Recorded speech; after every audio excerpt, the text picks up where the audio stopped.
back in the middle of SEC Media Days. Joined by Bill Michaels, the Bill Michaels Show. I watched it today, Bill. I was watching part of the show today, just a little bit of it on YouTube, and it's great to have you, and it's great what you're doing. We have kind of something we're doing here the same way. Things have changed technology-wise, but how amazing has it been for Milwaukee in the last, let's say, not 24 hours, maybe 2 or 3 weeks, but the last 18 hours or so?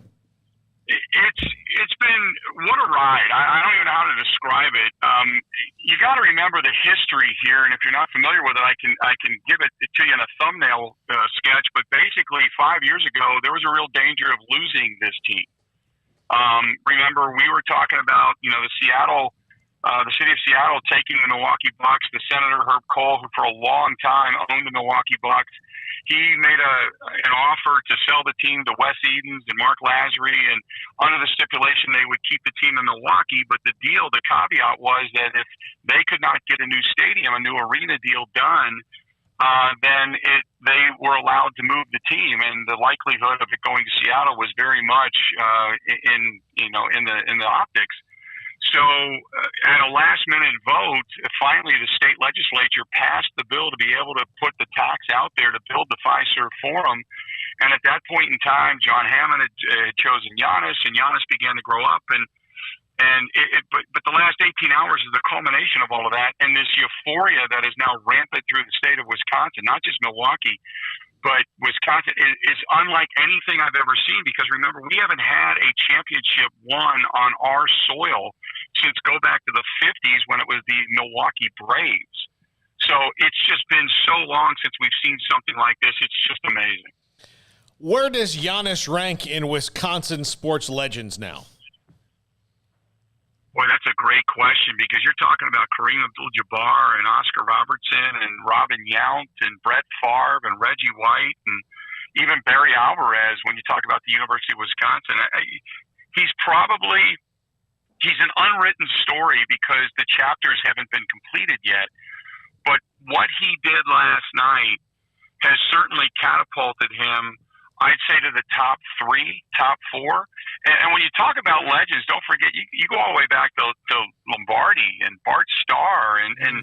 But what he did for this state, somebody asked me today, what does this mean to Milwaukee? And I said, well, to Milwaukee, it means a lot. To the state of Wisconsin, now remember, my show is syndicated, over 20 stations throughout the state and beyond. And what he did was make Bucks basketball relevant to Wisconsin. Because everybody here, this is a football state, so the Packers reign supreme. I mean, I've said you could put Game 7 in the NBA versus Aaron Rodgers having a hemorrhoid surgery in the middle of Lambeau Field, and he'd win the ratings. That's just the way it is. And even Badger football, when they're good, ranks higher than Bucks basketball. But because of Giannis and the likability and the humble factor, maybe the Midwest value factor that he's displayed, I gotta think that he's probably in the top 3, maybe top 5. If you start to list off all the great names in Wisconsin sports history, he's right there. I mean, he could run for governor and win in a landslide, no matter what party ticket he ran under. People love this guy like nobody I've ever seen before. Even Christian Yelich, and even go back to before the scandal with Ryan Braun. This is unlike anything I've ever seen. What's it been like to as well watch the growth, the play of Chris Middleton? He played his college ball here in Texas, and obviously a nice complimentary piece to Giannis. Chris Middleton is a lightning rod because of the money he makes. It's been great to watch Chris. I've always been a realist.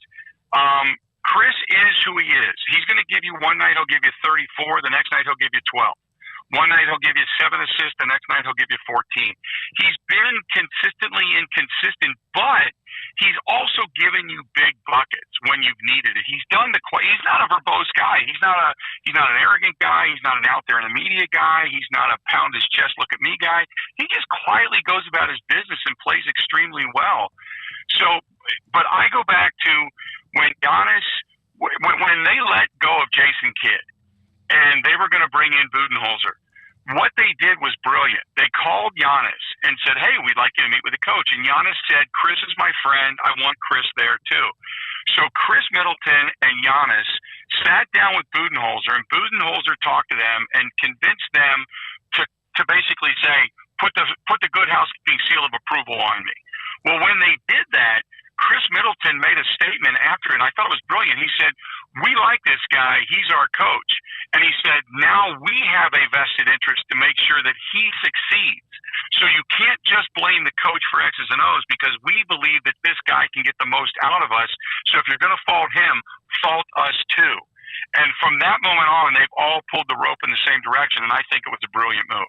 Does this and has this given the city, I know it's Milwaukee, but obviously the Packers and all the drama with Rodgers, you mentioned that. Has this given them kind of a distraction as training camps are about to open to just have something else to think about? Oh, it does, but I'll say this. If you watched Giannis's press conference last night and the one the other day when he talked about humility and pride and ego, oh my God, that was like a landslide of emotion that fell upon the head of Aaron Rodgers. Because you're talking about Aaron Rodgers, who has a different moral compass than anybody else and a different smarts level than anybody else that we've ever seen. And for whatever slight he feels has been made towards him, he holds on to it like grim death, and then elevates himself to a pedestal where it's almost as if he's looking down upon everybody.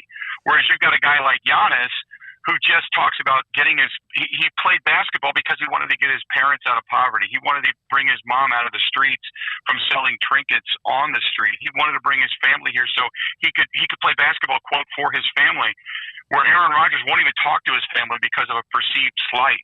I mean, this now put the focus on Rodgers to be intelligent and great and an MVP, yes, but the most petty, ego-driven, egomaniacal guy.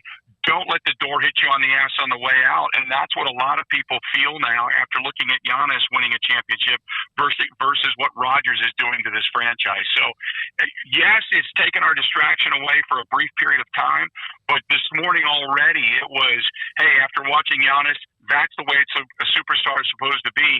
And by the way, the minority owner, Aaron Rodgers of the Milwaukee Bucks, didn't even have the cojones to show up and support his team. Screw him, get rid of this guy. I mean, the vitriol was rampant this morning.